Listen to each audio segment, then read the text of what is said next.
Green power విద్యుత్ ఉత్పత్తికి ప్రణాళికలు సిద్ధం చేస్తుంది ప్రభుత్వం. రైతులు, స్వయం సహాయక సంఘాల సభ్యులను ఇందులో భాగస్వాములను చేసేలా ప్రణాళికలు చేయాలని అధికారులను ఆదేశించారు డిప్యూటీ సీఎం. పైలట్ ప్రాజెక్టు కింద సీఎం రేవంత్ రెడ్డి స్వగ్రామమైన కొండారెడ్డిపల్లితో పాటు మదిర నియోజకవర్గంలోని సిరిపురం మరో 20 గ్రామాలను ఎంపిక చేయనున్నట్లు తెలుస్తుంది. ఈ గ్రామాల్లో పూర్తిగా ప్రభుత్వ ఖర్చులతోనే సోలార్ పవర్ ఏర్పాటు చేయనున్నారు. సోలార్ ఎనర్జీతో వచ్చే విద్యుత్ను పవర్ గ్రిడ్కు అనుసంధానం చేసేలా ప్లాన్ చేస్తున్నారు. రైతులకు పంటలతో పాటు ఆదాయం వచ్చేలా ప్రణాళిక చేస్తున్నారు అధికారులు. మరిన్ని డీటెయిల్స్ యాదగిరి అందిస్తారు. యాదగిరి, గ్రీన్ పవర్ ఉత్పత్తికి సర్కార్ ప్లాన్స్ పై అప్డేట్స్ ఏంటి?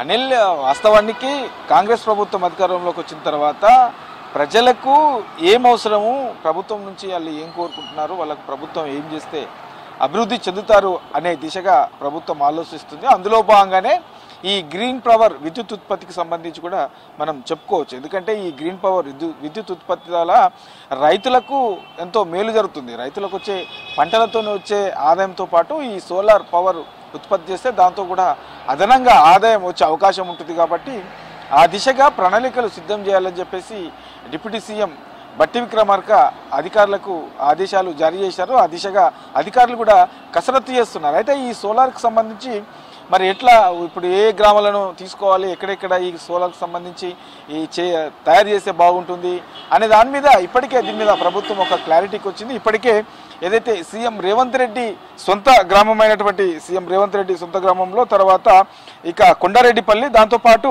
డిప్యూటీ సీఎం బట్టి విక్రమార్క నియోజకవర్గంలోని మదిర నియోజకవర్గంలోని సిరిపురం అనే విలేజ్లో ఇప్పటికే దీనికి సంబంధించి పైలట్ ప్రాజెక్టు కొనసాగుతూ ఉంది.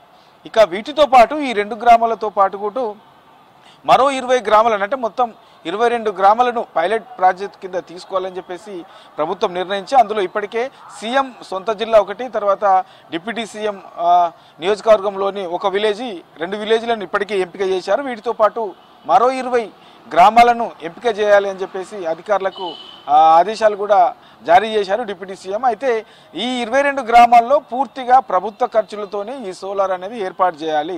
ప్రభుత్వ ఖర్చులతో ఏర్పాటు చేసి అక్కడ ఉండే ఏదైతే 22 గ్రామాలు ఎంపిక చేసుకుంటారో 22 గ్రామాలలో పూర్తిగా అక్కడ ఉండే ఇండ్లకు ఈ కరెంట్ సప్లై అనేది ఈ సోలార్ కరెంట్ సప్లై ఇవ్వాలి. అది ప్రభుత్వ ఖర్చులతోనే ఇవ్వాలి అని చెప్పేసి ప్రభుత్వం ఇప్పటికే దీని మీద ఒక స్పష్టతనిచ్చింది. దీని మీద ఒక క్లారిటీగా వచ్చింది. కాబట్టి పైలట్ ప్రాజెక్ట్ కింద మొత్తం 22 గ్రామాలను తీసుకోవాలని చెప్పేసి ప్రభుత్వం నిర్ణయం తీసుకుంది. అందులో భాగంగానే ఈ పైలట్ సంబంధించి పైలట్ ఏదైతే ఈ సోలార్ ఉందో ఈ పైలట్ గ్రామాలను 22 గ్రామాలను ఎంపిక చేయాలని చెప్పేసి ఆ దిశగా కసరత్తు చేయాలి. దానికి సంబంధించి పూర్తి స్థాయిలో ఒక రిపోర్ట్ కూడా తయారు చేయాలని చెప్పేసి అధికారులకు ఆదేశాలు జారీ చేశారు. ఆ దిశగా అధికారులు కూడా కసరత్తు మొదలుపెట్టారు. అయితే ఈ 20 గ్రామాలు మరి ఆల్రెడీ 2 గ్రామాలు ఎంపిక చేసుకున్నారు.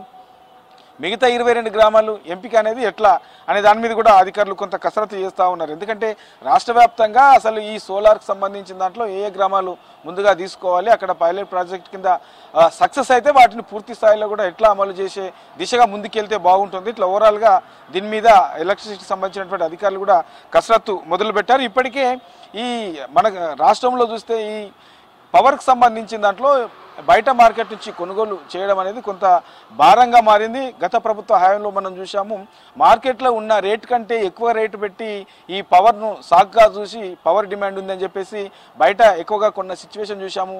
ఈ పవర్లో జరిగినటువంటి అక్రమాలు దీనికి సంబంధించి, తర్వాత ఈ ఏదైతే విద్యుత్ ఉత్పత్తి కేంద్రాలు ఉంటాయో వీటి నిర్మాణానికి సంబంధించినటువంటి జరిగినటువంటి అక్రమాలు, ఇట్లా ఓవరాల్గా వీటి మీద కూడా కొంత కమిషన్ సంబంధించి ఇప్పటికే దీని మీద విచారణ కూడా కొనసాగుతున్నది. కాబట్టి ఇక ఈసారి ఈ 5 ఏళ్ల పాటు కూడా కాంగ్రెస్ సహాయంలో అట్లాంటి వాటికి తావు లేకుండా తక్కువ ఖర్చుతో ఎక్కువగా పవర్ ఇచ్చే విధంగా, ప్రజలకు ఎక్కువగా పవర్ ఇచ్చే విధంగా ప్రభుత్వం ఆలోచిస్తుంది.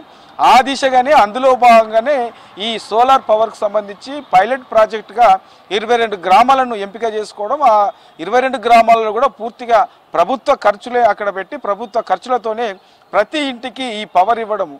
సో దీనివల్ల 22 గ్రామాల్లో ఎట్లా ఉంటుంది ఏంటి ఈ పైలట్ ప్రాజెక్ట్ కింద మరి ఇప్పటికే ఈ పంటలతో పాటు ఈ సోలార్ పవర్తో కూడా రైతులకు అదనంగా ఆదాయం వచ్చేలా ఉండాలని చెప్పేసి ప్రభుత్వం భావిస్తుంది. కాబట్టి మరి 22 గ్రామాలలో కూడా ఆదాయం ఎట్లా ఉంటుంది, పంటల నుంచి వచ్చే ఆదాయం ఎట్లా ఉండబోతుంది, సోలార్ నుంచి వచ్చే ఆదాయం ఎట్లా ఉండబోతుంది, ఇట్లా ఓవరాల్గా దీని మీద ఒక అంచనాకు వచ్చిన తర్వాత విడతల వారీగా రాష్ట్ర వ్యాప్తంగా కూడా దీన్ని మరింత విస్తరించే అవకాశం ఉంటుంది అనిల్.